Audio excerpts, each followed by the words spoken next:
Beowulf, fitt 19 in modern English. And so they fell asleep. One paid a heavy price for his night's rest, as had befallen them full oft since Grendel had inhabited the Gold Hall, practised wrong until the end came, death after his crimes. It became manifest, widely known to men, that an avenger still lived after the hateful foe, a long time after the troublous strife.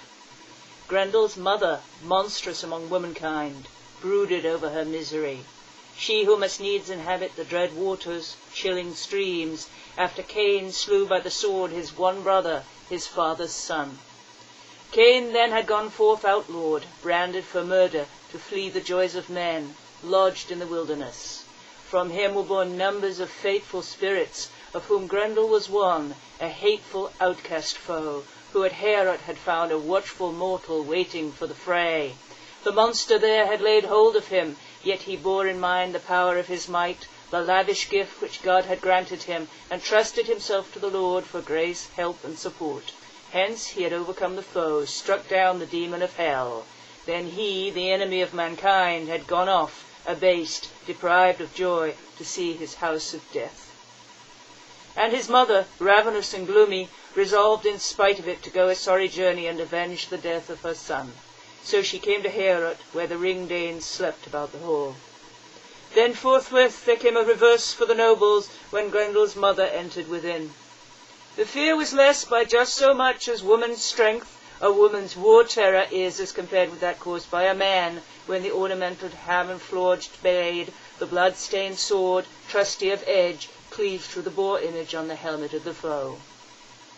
Then in the hall, from above the benches, the hard-edged sword was taken down. Many a broad shield was raised, firm in the hand. When the terror seized him, none thought of helm or great corslet. She was in haste, wished to be off from thence to save her life when she had been discovered. Quickly she grasped firmly one of the nobles, and then she went towards the fen. He was Sir Hrothgar, most beloved of champions, between the seas of those of the rank of retainer, a mighty shield warrior, a well-known hero, whom she killed in his resting place. Beowulf was not there, but before that, after the giving of treasure, another lodging place had been allotted to the noble Gerd. There was clamour in Heorot. She took the well-known hand covered with blood. Sorrow was renewed, had come again to the building. That was no good exchange, that they should pay on both sides with the lives of loved ones.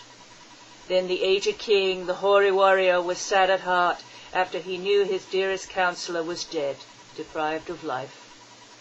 Quickly was Beowulf, victory-blessed hero, summoned to the king's chamber.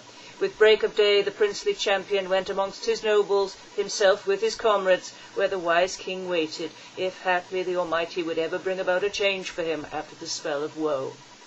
Then the man distinguished in battle walked across the floor with his little band. The whole timbers resounded, that he might greet with words the wise lord of the children of Ing, ask if the night had been peaceful according to his wish.